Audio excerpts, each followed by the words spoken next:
So this is Tim Weiler. He's the Chief of the Natural Resource Management Division. He graduated from UW-Stevens Point in 1986 with a Bachelor of Science degree in Forestry Administration and a minor in Wildlife Management. And he began work at Fort McCoy in '85 as a biological science student trainee. And in 1987, he accepted a wildlife biologist position. So he had a forestry degree and became a wildlife biologist, kind of an unusual thing. And then he held that until 1994 when he became the endangered species biologist. He served as the endangered species biologist until 2019 when he became the chief of Natural Resources branch. He lives in the Warrens area with his wife Nancy. They have 2 grown sons, 3 grandchildren, and spend time each autumn in the woods with his pointy dogs hunting grouse and woodcock. He also enjoys turkey hunting and spends many hours in the woods each spring pursuing turkeys. And Charles Mentzel, he's a forester at Fort McCoy.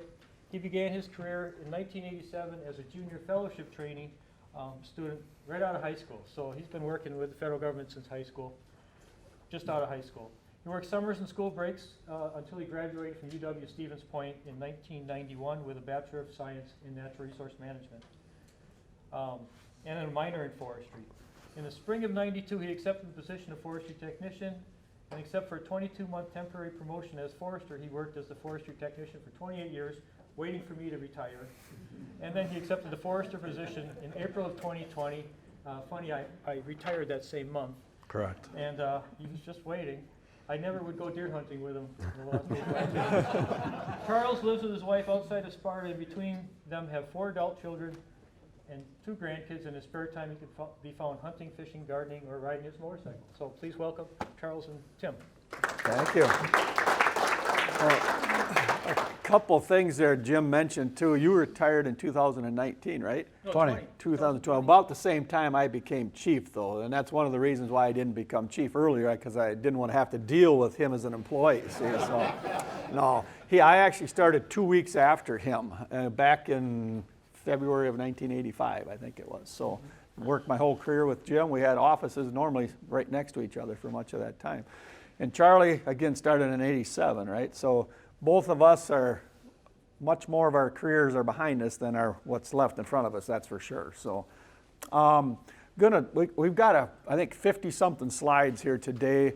Not going to spend very much time on quite a few of them, but from what I understand, the slides are provided to everybody, or it can be. So we left a lot of these slides in just for kind of information purposes and everything too. So. And you haven't touched more than an hour because we got to be done at 12:30. So okay. Don't tell him that. A couple of things. Basically we're going to give a little bit of local flavor, I guess, to the conversation today, talking about kind of the history of management, natural resources management on Fort McCoy. So not necessarily the Army in general, but I think a lot of what happens on McCoy happened at other installations pretty similar, and probably, I would assume many of you, I know several anyway, are natural resources folks, whether it's wildlife or forestry or anything. And I think a lot of what we're going to cover, the changes over time that occurred on Fort McCoy, occurred with other agencies, whether it be state departments of natural resources, the Forest Service, and everything. So everything was probably kind of evolving at the same time. So again, we're going to be heavy on the forest management because realistically, the early management was mostly forestry, at least within the Department of the Army and on Fort McCoy. So that's just kind of a brief look at our agenda here today. So again, natural resources management prior to that, World War II, and a lot of this, and Jim was instrumental in putting this together, and a gentleman by the name of Julian Hutchinson, which will be a slide at the end of that. So Jim spent a lot of time putting this together, researching within the Monroe County Historical Society, old newspaper clippings and everything and stuff too. But it's kind of interesting, you look at this right here, this could be almost something from today. There's an article in there in 1939 concerning, hunting and fishing on the installations. We got a lot of articles in our paper right now about that kind of stuff. Planting trees on Fort McCoy, the same thing. There's articles in there about planting trees. And then there's fires. Well, some of you probably know we had a wildfire on the installation this spring that got off the installation, first time that ever happened that I'm aware of anyway. So very similar things going on in the early 1900s as what's going on right now. So again, just a quick look at, again, newspaper articles that he was able to find. And this one's kind of interesting because the first aerial photos flown in Wisconsin were in 1939. So looking, this, I'm not sure how well you can see that back there, but this is the current Fort McCoy map. Highway 21 comes right through here. So at this time in 1939, the military owned the area south of the interstate.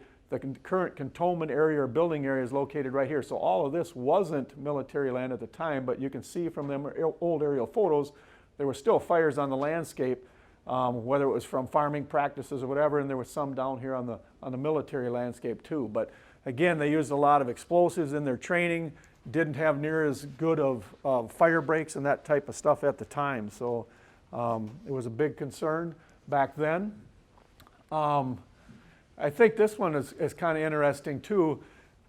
There was 117 men on the fire department staff, but one of the things this doesn't really say that when they built the cantonment area in World War II, they built 1,500 buildings, I think it was roughly, in a 15-month time period, all wooden structures, all heated by coal. So they had 6 fire stations just in that cantonment area because of the possibility of fires from all that coal and everything that was being burned too. Right now we've got a really good network of roads and trails on the installation that can act as fire breaks. But again, back in World War II, you could say the same thing right now. There's, due to a labor shortage, there was large turnover in civilian employees. Always had continually inexperienced firefighters. So it's kind of interesting when you're looking at this stuff, history repeats itself. And again, the paper on McCoy right now is still called the real McCoy. At one time, I think they changed the name to the Triad, wasn't it, for a while? But this is what the paper was called back then too. And again, Charles is going to touch on this later, but he uses Boy Scouts still to plant trees. 500,000 seedlings planted, or pines to be planted. We don't plant quite that much at this point in time. And there's every spring we've got articles in our newspaper about trout season and everything too. So again, you could almost, not realize you were looking back 80 years into history here. The commercial timber sales didn't start, I believe, till the early 1950s, but this one was during the World War II time period where they had a lack of paper products. They used prisoners of war to put in the installation fire break. So this is actually located below the interstate right now, is right up in here. So part of the fire break going down. And they used that pulp, then they loaded it on railroad cars and sent it up. The article actually says Fort Edwards. I think they meant Port Edwards, where they sent it to. But one of the problems that we're still dealing with today, the boundaries are all straight lines, so those fire breaks are going up and over the ridges, some really steep slopes. We're dealing with some of them erosion issues, or trying to correct them still 80 years later. Again, timber harvest. And I think the previous speaker touched on this a little bit too, but basically those early harvesting was done, some of it was done by POW labor and everything, but it was used for military training. They weren't commercial timber sales, so all of it was used, whether it was for constructing bridges, gun emplacements, dugouts on the installation itself, and they estimated that there was 100,000 board feet cut each year on Fort McCoy for those kind of activities. Now, one thing I just thought of that isn't anywhere in here for history, and you might know more about this than me, but in the 1970s, wasn't Mr. T on Fort McCoy? And when he was in the military, yes, and he got in trouble and they made him go cut a bunch of trees down or something like that? We should have put that in here. So I don't know why that popped into my head right now. But some of the earliest management plans we've got date from the 1948 and in the early 1950s. Again, the first one was a forest control fire agreement with the State Department of Conservation, and then we've had a land utilization and management plan that was first drafted in 1948. So in 1953, the installation commander asked the Forest Service to complete some inventory on the installation, and it's kind of interesting. I had asked Jim if he could find this gentleman, see if he was still alive, L.O. Grapp, to come here, because it's really interesting. Out of the 61,454 acres of the installation at that time, it's not quite that large anymore, they determined that there was only 9,511 acres that had any timber growth potential. But when you look at the document itself, they didn't really consider the areas that were being heavily used for military training. And I think Ryan, our archaeologist, is going to talk later.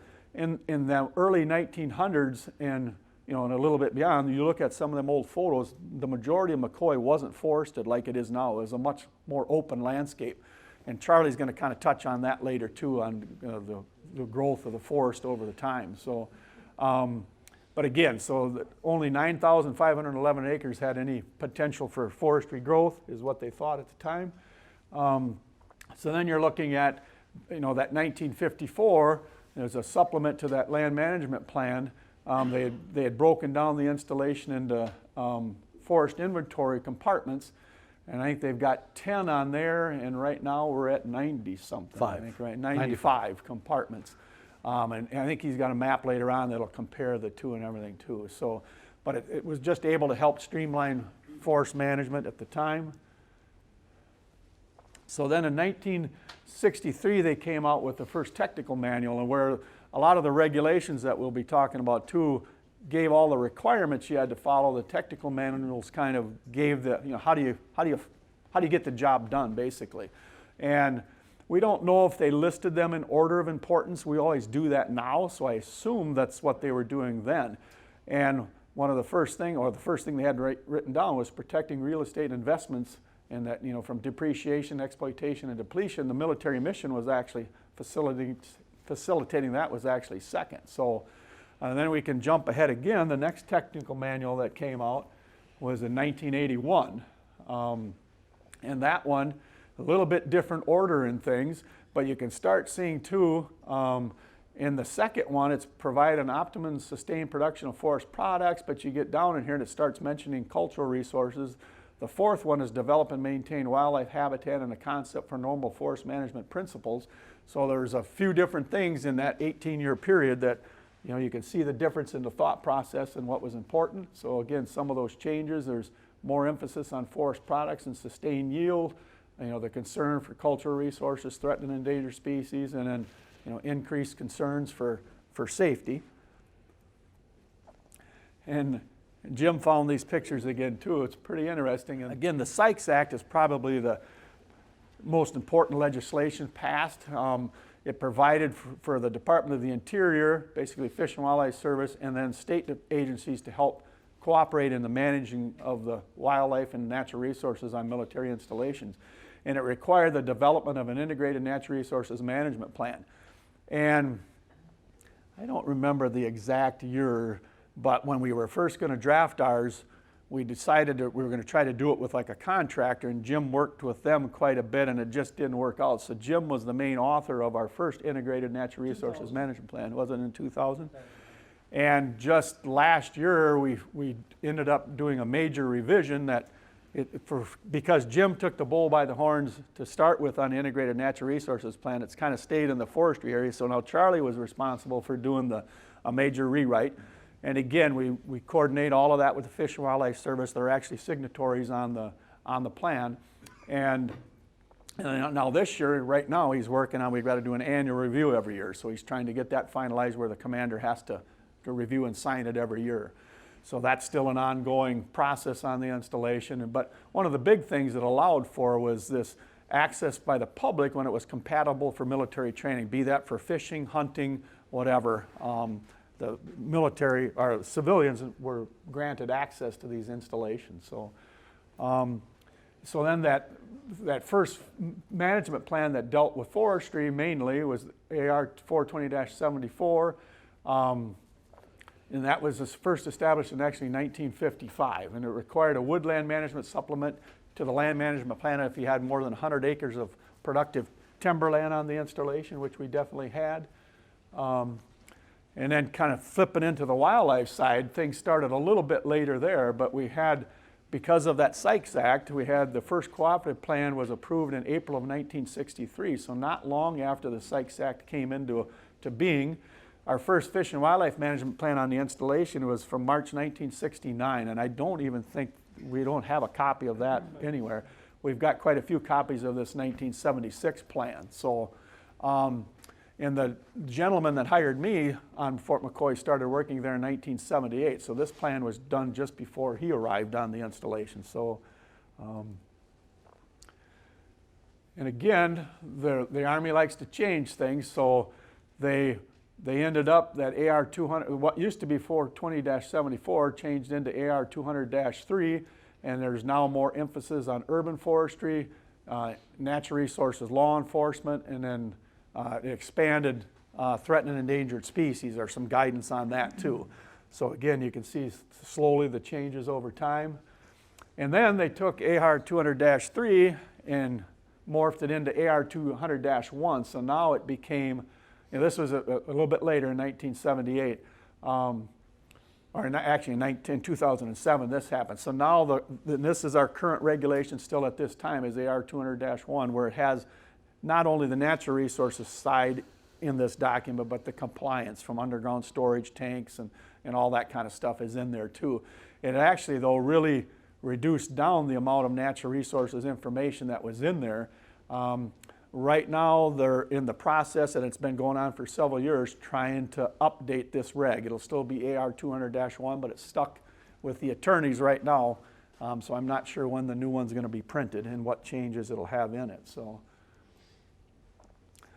a little bit, again, switching over to the Fish and Wildlife side. Because of that Sykes Act, they started on Fort McCoy what was called a Fish and Wildlife Advisory Council, and in some respects, to start with, it seemed like it was more of a good old boys club. You can see here the committee was made up of camp volunteers, mostly hunters, fishermen, and loggers. And one of the things it said is individuals could only hunt deer on Camp McCoy with the permission of the post commander. That changed in 1967 to something called the Conservation Beautification Committee. So that, when I started there in '85, that was still ongoing. And it had all of the main directors of all the, like the Director of Public Works, the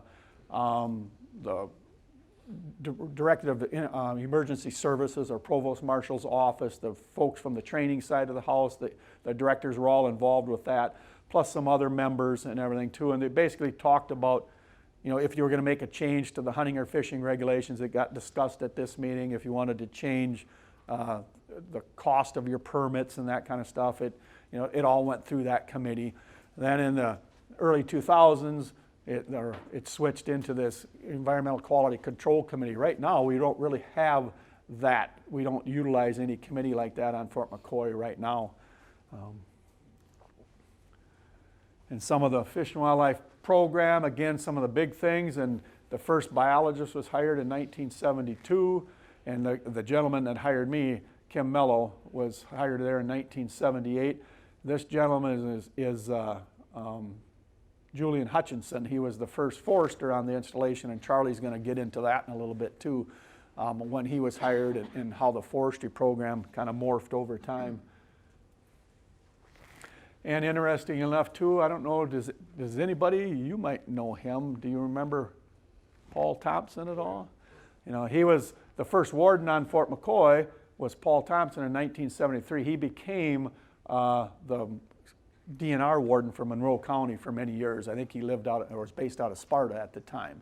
So again, by 1973, we had our first warden on the installation. Right now out there, they actually have 3 wardens that from the emergency services that do warden duties. So again, erosion is on a military base is always a concern. How many of you have actually spent much time on Fort McCoy or other military bases? Quite a few? Because when I started working on Fort McCoy and I got there, what I had envisioned in my head was not what I saw on the ground.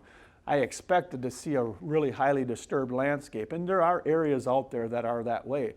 But hopefully if you go on that tour tomorrow, hopefully most of you will do that, that's not what the ground looks like on Fort McCoy, and I think a lot of other military installations. In many aspects, you wouldn't realize you were on a military base, if you got just dropped out in the middle of nowhere. There's not near as much disturbance on the landscape as one would think. But again, during that World War II, there was heavy use of the land. You can still look back at those 1939 aerial photos and see some of the damage that was done from tracked vehicles in places, especially in our Oak Savannah area. And you can look at our most current air photos, and you can still see some of the scars. The land hasn't completely healed in basically 80 years of time.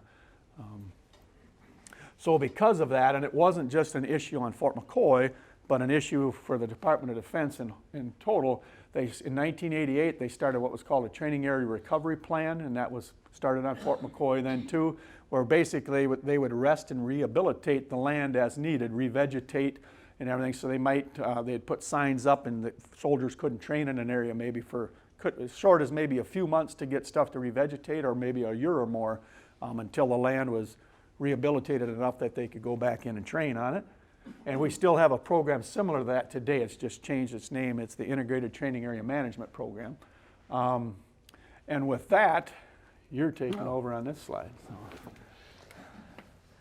I'm glad that the government figured out funding for this year, so we could say we were from Fort McCoy. Otherwise, we were just going to be Charles and Tim here talking.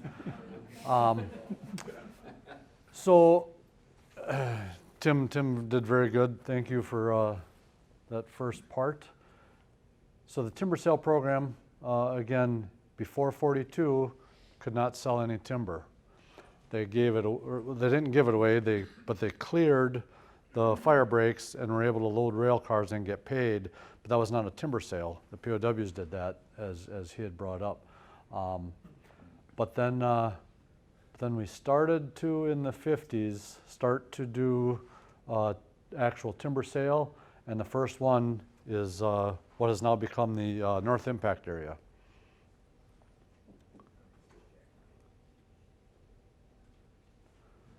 All right, trying to figure that out.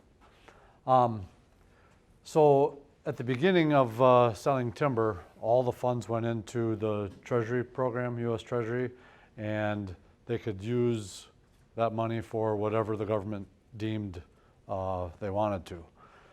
But in '61, they started to separate it, and it was only allowed to be used back for forest management.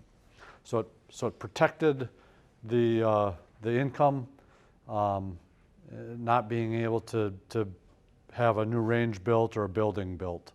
It needed to go back into the program. Of course, then they started to realize that there were tax implications. The county, state was not getting tax revenue, so they started to, out of the profits, take 25%, and that was then increased in 1984 to 40% of the profits. So money doesn't drive the train. We try to operate, spend as much as we're making, per se, but at times we do have that profit, and then 40% of that profit is given to the state, and it comes back into the county's coffers. This is a very interesting slide. I'm not going to read everything to you, but there's been a lot of timber cut out there. The next couple of slides are going to be eye-openers too. I believe Jim and I were standing together when this picture was taken. We were not there during this one. As you can tell, it's probably from the 60s. But the records between those years were very inadequate, so we don't have that information.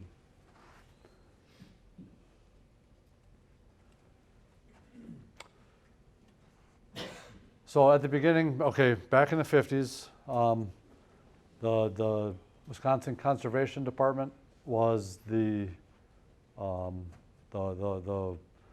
supplied a forester for 15 days.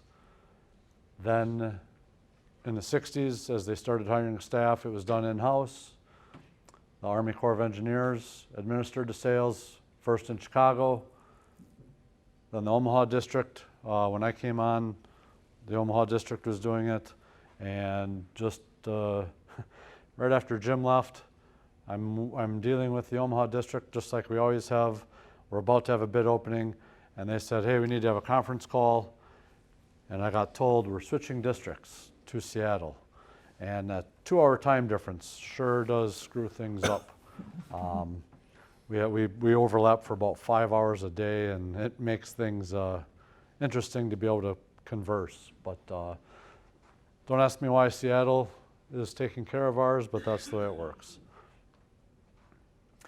The reason why Omaha doesn't do it though is right because they don't have a forester on staff. Is that They did not have a forester on staff the whole time that we were working with them, and it was required, but it was basically overlooked, and that's why suddenly somebody said, hey, there's no forester there, and so we switched to Seattle. Now, at least Omaha would at least come and visit us every now and then because it was a day's drive. Seattle, they haven't been here yet. They keep talking about wanting to come visit, but they don't know what we're dealing with yet. So here's some early documents from timber sales. Something to see here. Name's going to pop up. Emil Jelnick, Jelnick Trucking in Black River Falls. He's going to be mentioned in here quite often. Probably the most prolific logger we've had on Fort McCoy, and it's going to take somebody a very long time. I don't think his records could be beat of how many sales he's bought, wood he's cut, money he's paid the government. I don't think anybody can ever, as you'll see, outlast him. It was very interesting to show timber or try to sell timber to Emil, get him in the truck. We'd be out looking at timber, and he had stories for, I cut the jack pine between this road and that road. I'd say, when, Emil? I bet it was 61 or 62, you know, or whatever year. Sure enough, go back, look up, you know, he was very, very accurate on when he was cutting a certain piece of property or a certain location. He last worked in 2019 on McCoy, and then he passed away in 2022 at age 100. Some of the challenges that we have selling timber or cutting timber on any installation, but Fort McCoy especially. This is obviously a training prop, but real. There's a old rusty. They're so hard to see. Old rusty in there, right? Even in real life, brown leaves, rust. Our big motto is: if you didn't drop it, don't pick it up. That's the best way to stay safe. Here you can see where the impact areas were. This is the present day impact area. This South Post one is highly infested with UXO. They've done some surface clearing, but nobody wants to do any digging, plowing, fire plow, planting, what have you, is pretty much off limits down there. Since we've got time, I got a couple. This wasn't going to be in there. I got a couple of stories to tell about this kind of stuff on the wildlife side. We have field crews that do work, and one of them was to map wild lupin for the endangered Carner blue butterfly. So they're mapping the plant wild lupin. And roughly right about in here one day, at the time, this would have been in the early 2000s, we had an explosive ordnance division that was right on the installation. So the crew found what they thought was a round on the surface. So they went up to the range control and told them, and the guys were right there, so they accompanied them back to the site, and yep, that's what it is. So they're going to detonate it in place. So to do that, they put C4 explosives on it and detonate it. Well, my crew asked, well, can we stick around and watch this? Well, yeah, you can. So they all backed off the 300 meters approximately, and when they lit that thing off, everybody's diving for cover, there's shrapnel hitting the Humvees and everything and stuff. What they didn't realize is there was one on the surface, but there was a whole bunch buried there. And it ended up being a big crater in the ground. It sawed off oak trees like that. I mean, for a big circle around it, and we're just lucky nobody got killed. So we had a new policy after that, is nobody stays when they blow the thing up. And the crews, they fire what's called the multiple launch rocket system out there. And they do that from, at the time, they were doing it from the Warren's drop zone area up in here, and they fired into the impact area. It was one of the only places on McCoy that had big enough distance to be able to do that. And my crew, so again, the way, I never realized this either. For the most part, when they're firing artillery and stuff like that, where they hit depends on how much powder there is in the elevation of their guns. So it ain't real scientific too much. So they've got spotters on some of the hills all the time to tell, yep, you hit where you're supposed to. And evidently, and if they don't hit where they're supposed to, you're supposed to report it. Well, evidently the units don't always report it, because they found chunks of the multiple launch rocket laying in the woods up here as they're mapping and everything, and it still had, you know, some propellant in it and everything. They had to detonate that in place. The week I started working at Fort McCoy, the cantonment area is right here. That's why they call it training. Again, they fired, and the soldier that's doing the spotting said, "Nope, I didn't see it. I must have missed it. Fire again." They were hitting right on the edge of the cantonment area, and shrapnel was going through a building. Luckily, it was one that wasn't occupied at the time. But so that's why they call it training. And I know, Charlie, they've hit off post over here too, right? And they had to pay the landowners for the lumber because now it's full of shrapnel. So it's an interesting place to work. Jim will remember this story. It was my first summer, the second summer. I find around, and I said, "Hey, what's this, Jim?" Kicking it. And he's like, hey, let's not do that. And we didn't have radios then or cell phones, so it was flag it, mark it. They blew that up on site. So it was like, all right. I was pretty invincible at 18 or 19 though, so yeah. Metal contamination in a lot of oak. We have figured out actually, well, you know, all of these were range areas, or they would just hike out from the cantonment area, and they'd set up targets and shoot up into the valleys. What's on the backstop? Decent oak. You know, that's the North Hillsides shooting in the valley.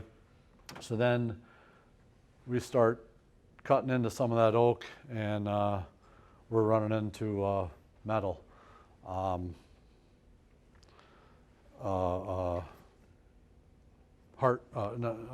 Hamel. Hamel was, Jerry Hamel was doing a timber sale, and he brought in pieces of the lumber they were cutting, and some had no stain because the full metal jacket was not broken, and so there was no metal staining, but the bandsaw was hitting the bullets. And so we've got some pretty neat pieces in the office. But we've got a metal detector that penetrates like 8 inches of wood. It's so sensitive you can't have steel toes on, or get it close to your boots. And but we do have quite a bit of contaminated timber out there, and it's a conundrum to how do we market it and sell it. It's a lot of nice red oak. I wouldn't mind cutting some for firewood, but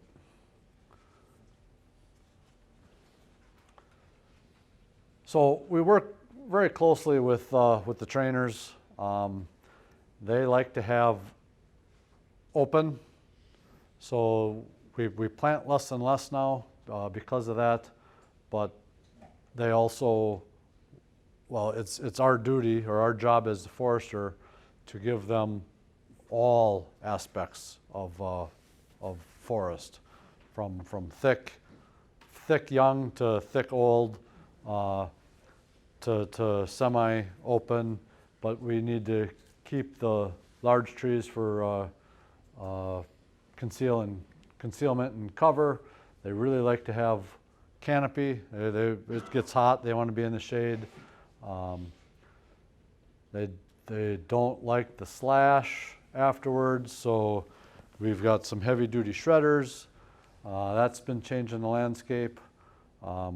We can shred it, and we guarantee ourselves oak sprouts back, but the pine, disappears. So, Tim, are you? Well, your first comment was we work really close with the trainers, and that is true right now. We've got a great working relationship with them, and that's not the case on every installation. We'll have new range officers come in from time to time, and they really like on McCoy because we work together well. It's not always that way, but it wasn't that way when we started. I think the first time that the training side of the house commented on anything that we did was some forest timber sales in the mid-1990s or so. Stump height? Yeah, it could have been stump height. But I can remember the first time they did it, and Mr. Thiel and Scott, you know him too, the guy that hired me, Kim Mello, I can remember when they commented on that, it was like, what are they? I mean, there was a lot of not very nice words said and everything. But again, now everything we do is to support that mission. And it was kind of sad at the time that we weren't coordinating, because what we do on the landscape affects their ability to train and everything and stuff. But it just wasn't done up until that time. So it's as Tim said, mission first. So if we have a timber sale sold and it's behind a live fire range or even adjacent to a live fire range, guess what? When that range is hot, we're not in there. If there's a unit scheduled for an area, it's gotten a lot better. It used to be that we didn't coordinate. Timber sale was going on, soldiers were out there. And luckily we didn't have issues. But when the bushes started moving, the operator was, okay, now we have a problem. We're dropping trees, soldiers are in camouflage, we don't see them. Okay, so we've gotten better. Now we schedule the area. Oh, we see that there's a mission or training going to be going on in there. So now we get a hold of the unit and say, hey, where exactly are you going to be on the landscape? We're going to be working on this 40. Can we do that while you're here? And so we coordinate it. We get it worked out. Everybody's safe. Sometimes we're still not allowed to, but most of the time, I'd say it's probably 75% plus of the time that we're able to work hand in hand. as long as you're not downrange. Yes, no, downrange that's an absolute no-go. We have to, it's an open post except to get into the cantonment. We've got forestry controls the keys to the gates on the boundary, because we're the ones that typically are using it, and but we have to access or we have to coordinate that access, sign the keys out, keep track of the keys, and that's another headache to not get into here. But we do a little bit of post-sale treatment, not as much as we used to, with the roller chopping. We went through this phase for a while where training wanted the brush piled up and then we'd burn it. We did that for probably 2, 3, 4 years. Then the shredders started coming into play. We still like to just try to keep the slash scattered. Hey, it's going to rot away within 5 years, and our seed is then, more dispersed. So, yes, fires. There are many fires out there. We're going through the wildfire management plan right now, getting that majorly rewritten, and I believe we're averaging 75 wildfires a year, something like that the fire department makes runs on. So a lot of fires. This doesn't happen very often, that we had a timber sale. The wood had not been forwarded yet. It was still sitting out there. This, I believe, was in, that's actually me. If I turned sideways, you couldn't see me then. But I think that was in 88 or 89, doing a 1,000-acre clear cut for a new range, and a fire started, and I got sent out with a clicker to count jack pine piles to try to figure out how many cords were on the ground, so we could figure out what he deserved back, or what he lost. So they do a lot of this, putting stuff, nailing into trees. They like to do abattis. At least now they tell us about that. That's where they put charges on trees to blow them up and close a trail, that type of thing. So now they do ask about that before they do it, and so we can coordinate with them. But it used to just be they did it, and we'd find out after the fact. So, yeah, pulp mills will not accept charred wood. Wisconsin makes high quality paper, and a little bit of char, can wreck the whole batch. So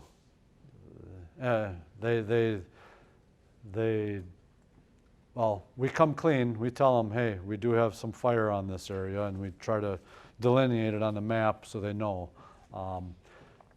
The wildfire that we just had this year, we're finishing up, setting up some salvage jobs, and it's all going to be char. So going to be a lot of firewood in the market around here.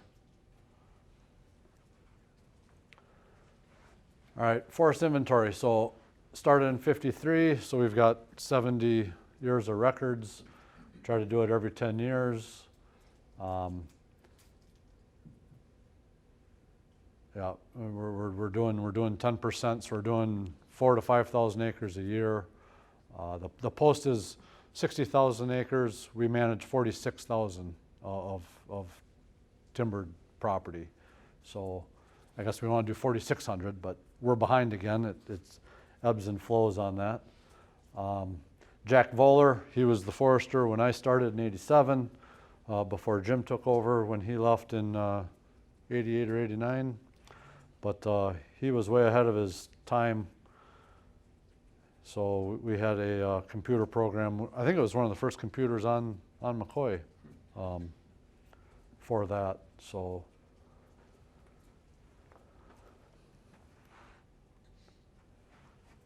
as Tim had said, back there was 10 compartments in '54, changed to 95. They got smaller. This is North Impact area. We don't do any management in there. Hard to see. That's a compartment map. We've changed our way of doing it on acetate. Now it's on the computer, printed out with a satellite photo. It's a hybrid, I guess. So the stand lines stick out more than the photo. That didn't get that updated in for this slide. So in 1954, there was 9,100 acres of timber, or possible productive timber.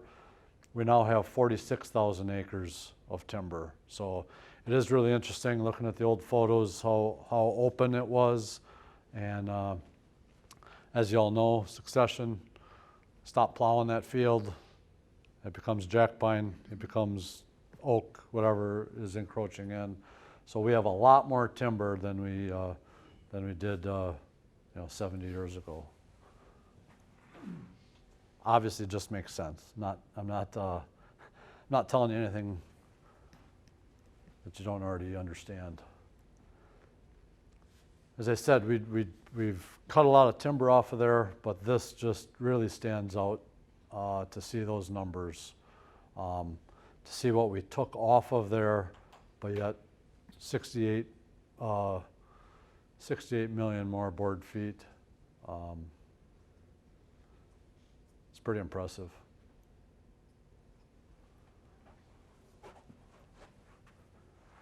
I don't know if Jim takes credit for that. He did when he retired. That was part of his award at the end. Tree planting, we have hit 2 million trees. We plant anywhere from 1,000 to 12,000 a year now. It's been right around 8 to 12,000 for the last handful of years. They like to have open. most of the planting was done 40s, 50s, and 60s. We can't get away with doing that now because of the importance of the ecosystem, the prairie ecosystems. But a lot of it was underplanted on the low quality oak stands, and then they turned around and did TSI to release the pine. And I really thank them because we work on those pine plantations every single year. Brings in a lot of income for us. Yeah, so I don't think we're going to get to 3 million here for quite a while, planting 10,000 trees a year. I can remember I've planted a couple of plantations out there sitting in the tree planter. I'm going to add a little story. 1991 or 92, planted a plantation, and I set up the final harvest on that plantation in 2011 or 12 for the expansion of the South Family Housing. It was just, I say final harvest because it was a clear cut. It was just coming, it just got its second stick. We were going to start thinking about thinning it, and instead we clear cut 90% of it. So not too many foresters get to do that, plant it and set up the final harvest. So contractors did most of it in the 60s. Then in the 70s and 80s, that was our wildland tree planter. That's the one I was sitting in. We got rid of that 15-ish years ago, something like that. We weren't using it anymore. But now this is how we're doing it, usually by hand. We figured out we need to scrape that pen sedge sod layer off the ground, so we use the bulldozer, or now we have a tractor and a single plow to flip over that sod. And our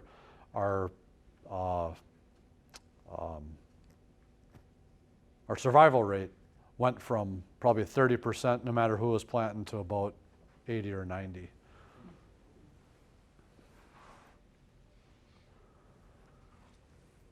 Yeah, there again, most of it, well, it started in the 60s. They did a lot, 60s, 70s, and into the 80s. There was a forestry grounds crew. It had 3 or 4 guys. Most of it was chainsaw work, girdling, tree felling, and then a little bit of herbicide work. That was more so when I started, that we started to use more herbicide than what they had done previous. Most of it was, well, okay, there was some pruning. I think there's another slide for that. It was more of a make work for challenge program, not so much to improve the quality of the trees, but they did a lot of that, a lot of the hardwood out of the pine stands. There they are, the challenge pruning. That's me in both of those. So all I did was take pictures of you. 30, yeah, exactly. You can see how I was doing the work and he's taking the pictures.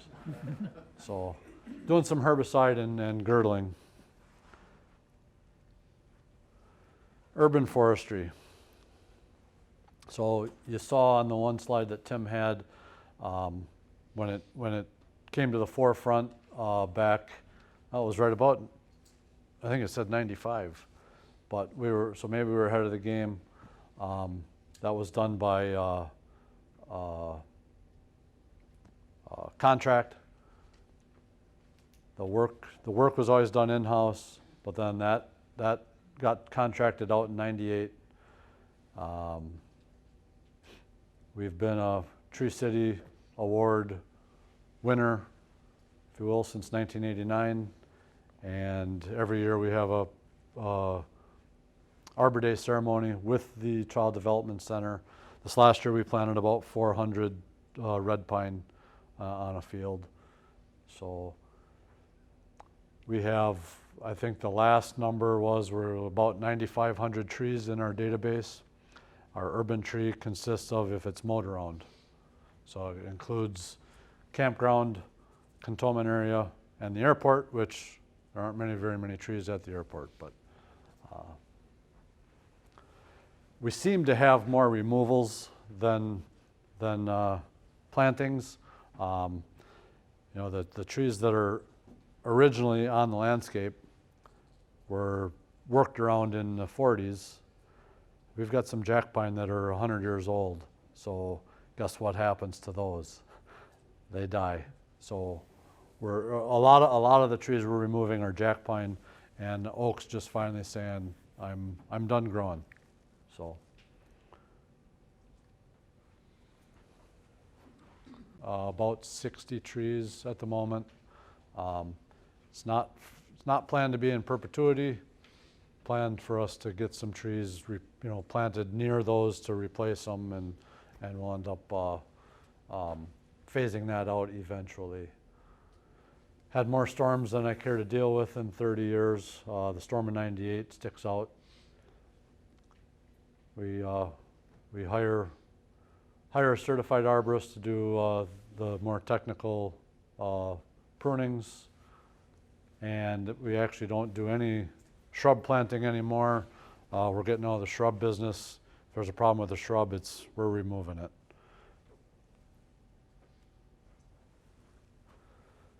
First ceremony from the '89 award, and this was 9 years ago, 25th. So we do get a photo op every single year with the kids, and if you've never planted trees with a 3-4 years old or 3-4 year olds, try to do it. It's fun. This does get command attention, though. The commander comes out every year for that ceremony to do that. So early days of the natural resources staff, you can see the 1950s. So he was just an engineering aide that was assigned part-time to administer the timber sales. Then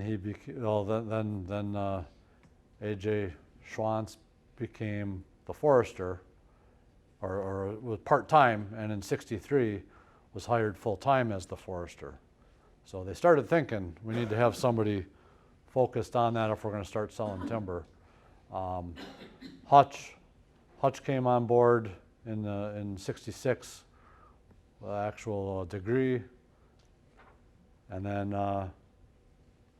they continued to upgrade and add more staff. Hutch was promoted to the chief in '75. He hired me on in '87. Kim hired you said? Mm-hmm. So. And then I think this is where you're going to start? Yes. So one of the things Charlie mentioned that reminded me of some other, so he talked about the first computer in 1986. So like when Jim and I and Charles started out there was no computers. We had the rotary dial phones, but they actually still had the operators sitting in the room that when you had to make a call, they were plugging and unplugging stuff. And I think our office was the last ones to have the rotary dial phones on the installation. It was in the 1990s sometime before we got on them. But if we wanted to make a long distance phone call, you had to call the operator, and our code was Antelope 7A. So to make the call, what's your code, Antelope 7A, and then she'd connect you to wherever you wanted to call if it was long distance and everything stuff. So we didn't have any copy machines in the office. The secretary, well, the first couple of years, there was no copy machines at all. She just, if you type in the letter, it was the onion skin and everything. So that it's kind of funny. You could make a mistake, and they would white it out because they weren't going to recopy the whole thing. Now, if you make a mistake, it go from the commander secretary finds it comes all the way back down, and you got to change it, and then it's got to go all the way back up. So there's no tolerance for mistakes anymore. But then when there was one copy machine within the engineer office, so our secretary would run down once in the morning and make copies, and once in the afternoon, and you had to log in every copy you made and what it was and everything. So a lot of things changed over time, and it's pretty interesting when you bring new people on McCoy out in the field, or new workers, because there's, again, helicopters flying over. You don't even look up anymore, but the new people, because they don't normally see that. Or you can be, it's safe to be out in the field, to be in front of the firing points as long as you're 500 meters away. So there's a lot of places they'll be firing the big guns and you're in between them and the impact area. So you'll hear the bang and then you hear the going over the top of your head, and then 10 or 20 seconds later or whatever, you hear the boom out in the impact area. So, but you really don't want to be closer than that 500 meters because it is darn loud. I mean, it'll break your eardrum. So, I mean, all of that stuff is well coordinated now, but it's a pretty interesting place to work just because of all of that stuff that's going on. Or even people that come and visit at our house on a weekend when the ranges are really firing and go, what's that noise? And you end up getting so used to it, you tune it out. You don't even notice it anymore. And it's basically the sound of freedom. So, Charlie did mention, I think, too, there was a forestry crew on from the 60s till the 90s that did a lot of the TSI work and everything on the installation. I got hired between that 1981 and 1990 underneath that cooperative education student program. And Charles was hired in '87 as that junior fellowship program. But one of the big things that happened in 1994, we started being able to get a lot of our field work done through Colorado State University. And it was really hard, it's still hard, the civilian hiring system's a real pain.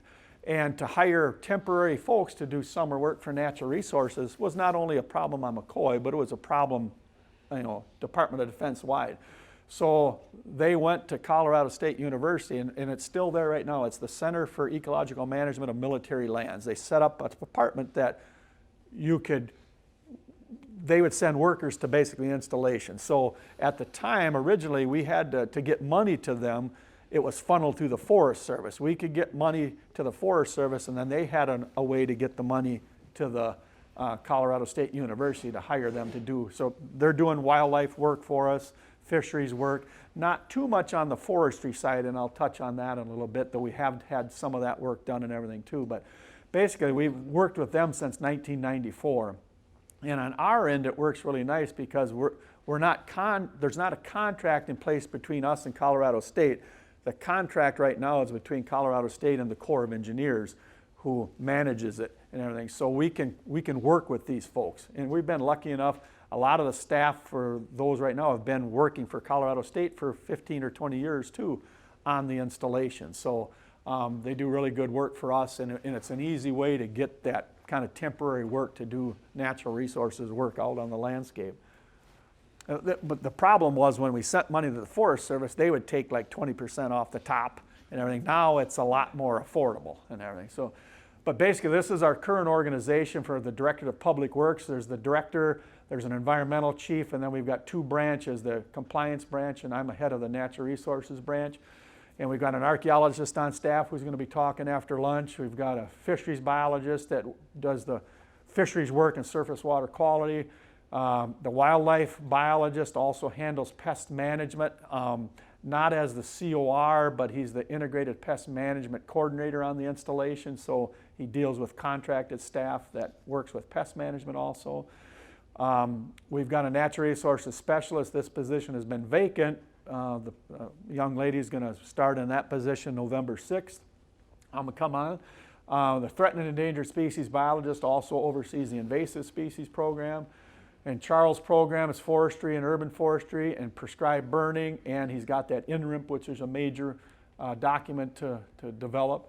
And then he's got two forestry technicians that work underneath him. So most of the forestry work right now is done in-house, setting up the timber sales, the inventory and that kind of stuff. And I think the inventory, how many years was that contracted out? It was 4 or 5 years, but it just didn't work very well.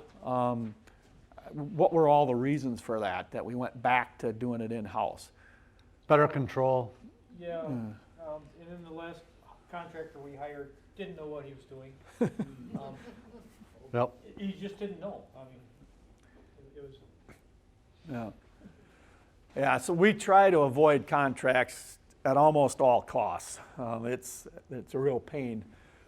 So again, some of those documents we looked at earlier had, what was some of the, like those technical manuals, what was the importance? And well, now within our Integrated Natural Resources Management Plan, this is the Natural Resources Branch mission statement. And the first thing is a realistic military training environment.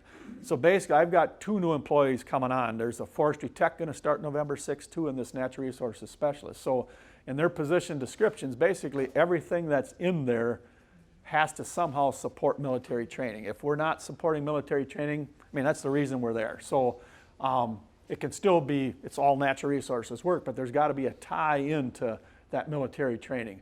And then a couple of the other things, again, biological diversity, integrity of sensitive and unique sites, and commercial and recreational opportunities. So then our goals, again, we want to, our actions support, enhance the military mission. And one of the things we do an awful lot of is fostering and maintaining positive community relations. I think Tanya from Public Affairs talked earlier today. They've always told us that we're the best advocates in the local community for the military, because we talk so much. And it's still, we talk a lot out in the public, but it's really it's really amazing though. Still, we go to whether it's whatever organization it is, and how many people out there still don't realize all the stuff that goes on Fort McCoy. When you tell them, it's like they can't believe it, what we're doing on the natural resources wise. But again, we try to ensure ecosystem management is the basis for all land management activities. The big one is we got to comply with all the federal and state laws. So, and Wrap it up, Tim. Being the endangered species biologist, I wanted to show this slide for so many years. Fort McCoy is getting to be known, especially for its rare butterflies. We've probably got the largest population of cardinal blue butterflies left under one ownership. We've got the largest population of the regal fritillary butterfly in the upper Midwest, and maybe one of the largest left. We've got rusty patch bumblebees now on the installation, but we've got frosted elfin butterflies too. That's the largest population of those left. And again, I would assume within a year or two that's going to be federally listed the way it looks. There's another butterfly out there called the Otto skipper that we're the only place left in Wisconsin that has it. It's got a huge range, but hardly any are being seen other places throughout its range. And again, why is that? And it took me a long time to kind of figure this out, but it's really, a lot of it has to do with the use of the land. And it's the military training that help inadvertently manage the landscape for these rare species. And you think about 200 years ago, what was the major disturbance on the landscape? Probably the big ungulates, the herds of bison that were coming through. And how did they disturb the land? Some of those herds they talked about would take days to pass.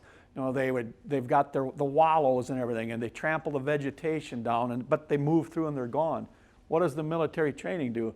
Their biggest way of training is they're bivouacking, or it's like camping on steroids. So the unit comes in, they're out on the landscape for 7 or 10 days, they dig their fighting positions around the perimeter, they got their tents, vehicles, they trample it, but 7 to 10 days they're gone. And I really think that's why we've got these species left and other places don't. So when I get asked, when I give talks, and they say, well, how can we manage our land? What should we do? And I say, well, invite the military to train on your land. So, I think that really is a big thing. Yes, just one more slide. I think our program is fairly well respected within the Department of Defense. They have an awards ceremony or awards competition every year, and we throw our hat in once in a while. And and on several occasions we've won the whole thing, basically being told that we've got the best program that year within the Department of Defense. And in 2019, the Fish and Wildlife Service gives out a military partner award for an organization or military installation that works with not only the Fish and Wildlife Service, but the DNR and other agencies or other organizations to get work done. And we were fortunate enough to win that one too. So I think the last slide is of Hutch. And that's, again, he was the chief of the Natural Resources branch of the division at the time when I started too, and he's in his mid-90s now. Yeah, he's early 90s, 91, 92. Living in Sparta, so. Go ahead. We got about 5 minutes for questions before lunch, so we don't want to hold you back too much. Jim, do you have, or Tim, a dedicated forest fire fighting unit? Well, on McCoy, we've got a fire department that deals mostly with the structural fires.